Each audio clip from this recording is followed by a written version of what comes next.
You're listening to an Airwave Media Podcast. My name is Greg Jackson. I'm a PhD-holding historian, a professor, and the creator of History That Doesn't Suck, a podcast that makes legit, seriously researched American history come to life through entertaining stories. Join me for a chronological telling of the United States story, from the Revolution to fractious Civil War, tenacious inventors, brave reformers, and more. With more than 100 episodes, you can already binge listen your way from 1776 to the early 20th century. Listen to History That Doesn't Suck on Spotify.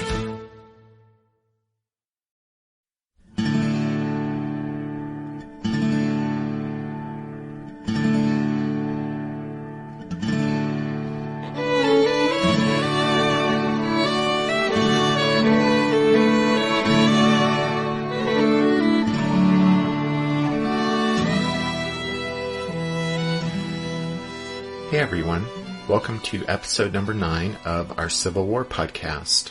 My name is Rich, and here with me as always is Tracy. Hello y'all, thanks for tuning into the podcast. So Rich, would you like to tell everyone about episode 8? Sure. Previously on the podcast, we talked mostly about the Compromise of 1850. But we actually ended up redoing episode number 8. So if you downloaded it right after we released it last Sunday night, you might want to go back and give it another listen. What happened is that while I was listening to episode 8, while I was at work on Monday, I realized I just wasn't happy at all with how I'd presented the material, as far as the writing and whatnot.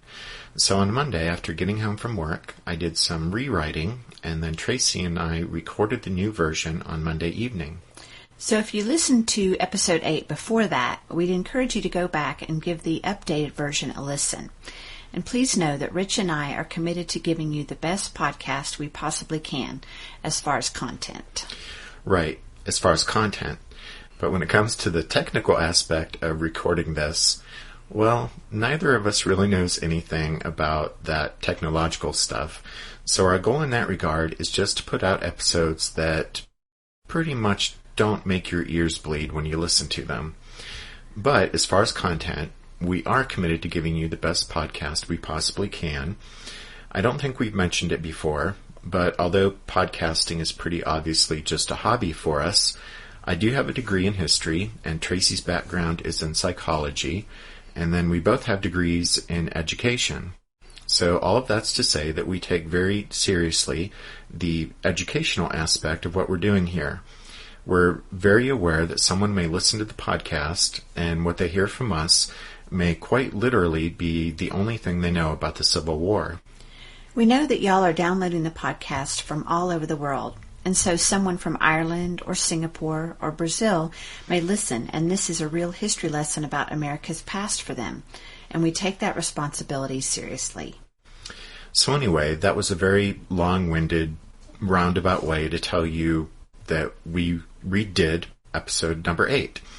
And by the way, we've also been working on a rewrite of the second episode to expand it and give a bigger and clearer picture of the history of slavery in America, and how from the very beginning of our country's history, slavery was at the heart of the political battles that culminated in the Civil War.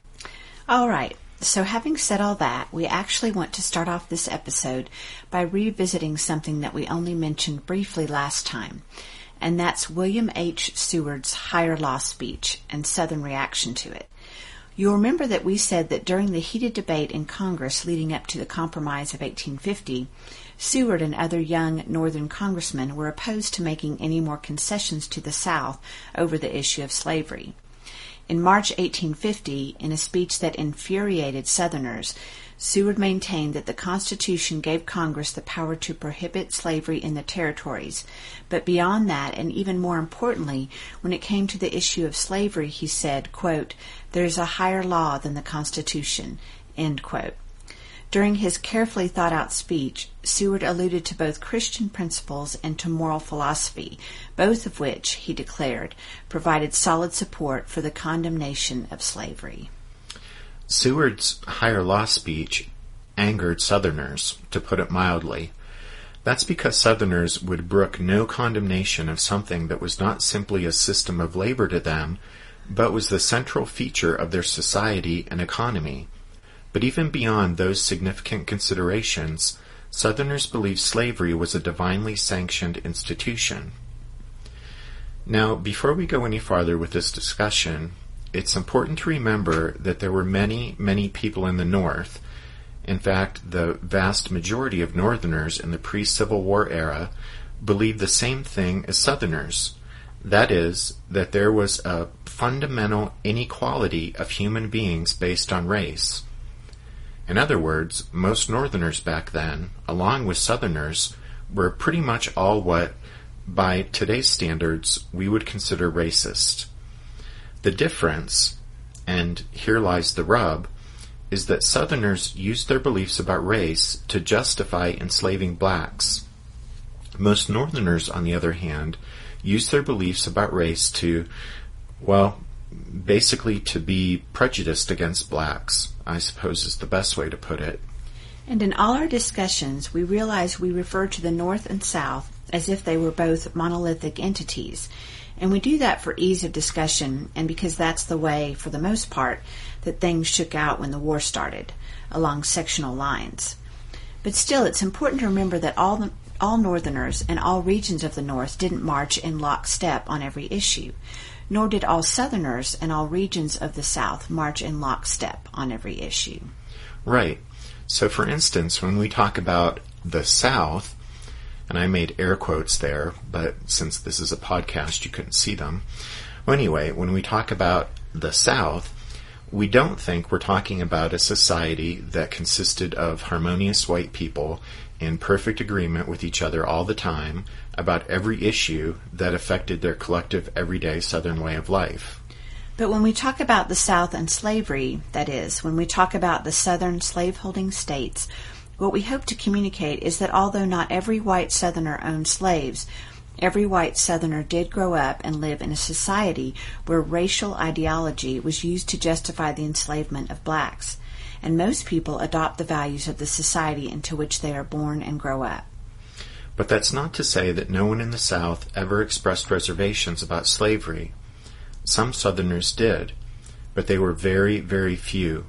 And when they did express reservations about slavery, they were very much going against the flow of the mainstream of Southern society. So we hope all of that made sense. All of that was really a lead-up to an explanation of why Seward's higher law speech made Southerners so angry. A really long lead-up, admittedly, but we thought it was important to take the time and try and clarify those points. So, why did Southerners get so upset at Seward's attack on slavery? Well, because they went to great lengths to justify that slavery was a positive good. Positive good was John C. Calhoun's phrase, by the way. But Southerners went to great lengths in books, treatises, and sermons to justify the positive good of slavery. By the period of time we've reached on the podcast, that is around 1850, Southerners had developed an elaborate pro-slavery argument based on religion, science, history, and economics. Physicians like Dr. Josiah Nott of Mobile, Alabama, and Dr. Samuel Cartwright of New Orleans created a huge body of pseudo-scientific literature to support the notion that blacks were genetically suited to slavery. Dr. Cartwright addressed the Medical Association of Louisiana in March 1851, and his remarks are representative of the pseudoscience that Southerners used to support slavery. Cartwright's talk was on, quote, the diseases and physical peculiarities of our Negro population, end quote. He said that the differences between black and white men went deeper than skin color. According to Cartwright, every part of the Negro's body, from the tissue of his brain to the blood itself, was darker than a white man's, and a Negro's brain was 90% the size of a white's. Cartwright said a Negro's brain consisted of much less reasoning matter, and instead of a much higher proportion of nerves extending throughout his body, which made the Negro essentially a sensual creature, quote, at the expense of intellectuality, end quote. He went on to say that this enhancement of the Negro's nervous system resulted in a, quote, debasement of mind, which has rendered the people of Africa unable to take care of themselves." End quote. Cartwright said this was why Africans were naturally lazy and apathetic, and why for centuries they were lost in, quote, "idleness, misery, and barbarism." End quote. Dr. Cartwright declared that these mental and moral shortcomings were the reason Africans felt instinctive dependence on others. He said that even if given their liberty, Negroes lacked the virtue, integrity, and intellect to keep from sliding back into barbarism. Being a medical doctor, Cartwright was keen to point out that even the diseases of the blacks were different. The most curious of their maladies was what Cartwright chose to call drapetomania. I know it's just something he obviously made up. But anyway, this was the disease that made Negroes want to run away from slavery. He admitted that Western medical science had not yet recognized the existence of this disease, which I'm not going to try and pronounce again, but he said that it had long been known by its chief symptom, that is, quote, "the absconding from service," end quote. Cartwright claimed that he was the first to identify this as an authentic malady and to give it a name. Cartwright said the way to treat the disease's chief symptom was with the lash, which he said some planters called, quote, "whipping the devil out of them," end quote. But there was a way to prevent reaching that stage, and it was to keep Negroes warm, well-fed, and clothed, to allow them to have families, to keep them confined at night and cut off from slaves on other plantations, away from liquor, and not to overwork them. Do that, he said, and blacks were the most acquiescent beings on earth. But once a master had done all that, if a Negro should ever attempt to upset the balance dictated by nature, then, quote, "humanity and their own good require that they should be punished until they fall into that submissive state which it was intended for them to occupy," end quote. History never says goodbye. It just says, "See you later." Edward Galeano was right when he said that. Events keep happening over and over again in some form. And that's the reason I produced the podcast, My History Can Beat Up Your Politics. What is it? We take stories of history and apply them to the events of today to help you, perhaps, understand them better. We are also part of Airwave Media Network. I've been doing the program since 2006. That's a long time, and the show has a long name. My History Can Beat Up Your Politics. Find me wherever you get podcasts.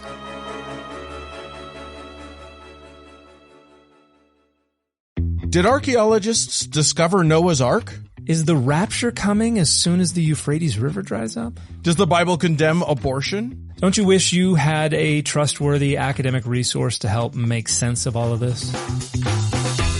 Well, I'm Dan Beecher, and he's award-winning Bible scholar and TikTok sensation Dr. Dan McClellan, and we want to invite you to the Data Over Dogma podcast, where our mission is to increase public access to the academic study of the Bible and religion, and also to combat the spread of misinformation about the same. But, in a fun way. Every week we tackle fascinating topics. We go back to source materials in their original languages. And we interview top scholars in the field. So whether you're a devout believer, or you're just interested in a clear-eyed, deeply informed look at one of the most influential books of all time, we think you're going to love the Data Over Dogma podcast. Wherever you subscribe to awesome shows. Dr. Cartwright was just one of those whose pseudoscience was accepted as true by a society that wanted to believe that blacks were an inferior race that needed to be enslaved for their own benefit. But it wasn't just scientific arguments that reinforced the significance of slavery to Southern society. Most important of all were religious arguments. Christian ministers played an important role in the Southern slaveholding states, using their Sunday sermons to endorse slavery. They noted that neither the Old nor the New Testament condemned slavery, nor did Jesus. Southern ministers used their pulpits to repeatedly cite a number of biblical passages and stories that supported slavery. For example, in the well-known Old Testament story of Job, one of his trials was the loss of his slaves, and after the testing of his good character, his redemption included getting more slaves. Then in the New Testament there was Ephesians 6 verse 5. Servants, be obedient to them that are your masters according to the flesh, with fear and trembling, in singleness of your heart, as unto Christ. In March 1852, Senator Albert Gallatin Brown of Mississippi said that slavery was, quote, a great moral, social, and political blessing, a blessing to the slave and a blessing to the master, end quote. Southern ministers reinforced this message, earnestly praising slavery for its beneficial influences on whites and blacks. In this line of thinking, slavery was a Christian mercy, since whites would treat slaves as if they were members of their own extended families, seeing that they were fed and clothed well, caring for them beyond the years of their productive labor, and cultivating in them a life of Christian worship.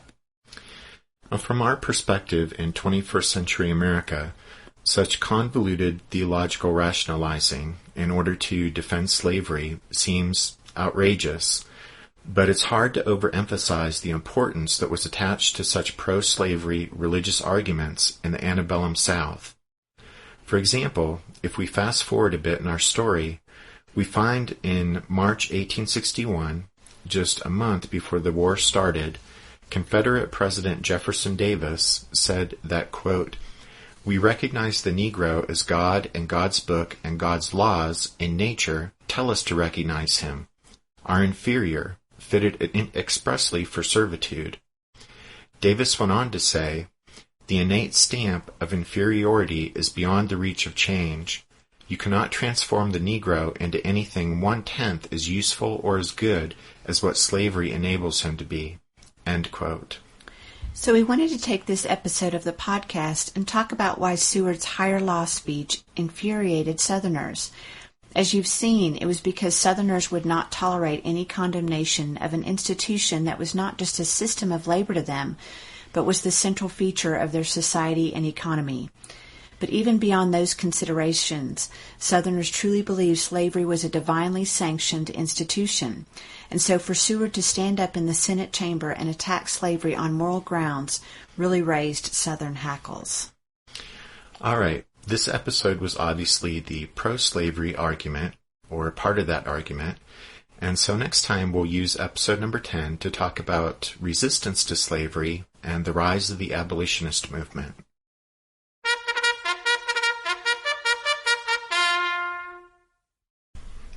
That means it's time for this episode's book recommendation. And our recommendation this time is Half Slave and Half Free, The Roots of the Civil War by Bruce Levine. The back cover of this book says, Half Slave and Half Free is a succinct and persuasive treatment of the basic issues and social transformations that precipitated the Civil War. Now, in a revised edition that includes a new preface and afterword, and a revised and expanded bibliographic essay, Bruce Levine's impressive work is brought completely up to date. Its argument is still compelling, that a popular basis for the Civil War developed out of the far-reaching and divisive changes in American life that came with the incomplete revolution of 1776, changes that led to two very distinct social systems, one based on slavery, the other on free labor, which eventually made sectional differences within the framework of the Union irreconcilable. End quote. Well, as always, you can find all of our book recommendations on the podcast website, which is www.civilwarpodcast.blogspot.com. The music we use at the beginning and end of each podcast is from the song Midnight on the Water and is used by permission of Spiritwood Music. As we sign off, we want to thank all of you for listening to The Civil War, 1861 to 1865, a history podcast.